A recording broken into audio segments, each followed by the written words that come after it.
Final call now for your bets. Last call to place your bets. We're only waiting for Apple. Deuce up and race number 1 will be ready in just a short while. Apple, deuce up. Now being loaded, set, ready for racing. Race number 1.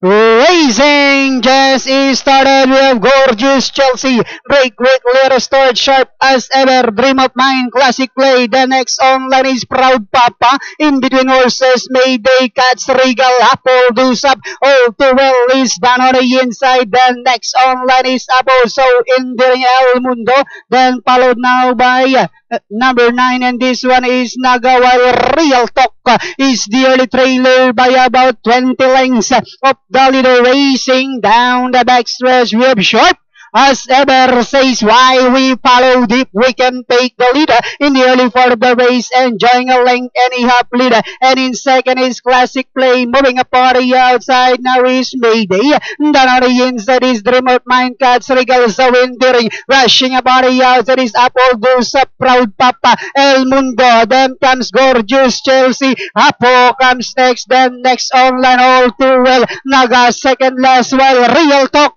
is still racing in 14th, and Diana entering the home stretch. We have Short as ever by about 2 lengths, moving up on the outside. Apple, Deuce Up, down on the inside, so enduring. El Mundo comes next. Last 100 meters, we have Short as ever, is all enduring now, moving up on the outside to take the lead. And finally, it's so enduring, Sharp as ever. Apple, Deuce Up, El Mundo, Gorgeous Chelsea, and Apo for your Super 6. Only the... Uy.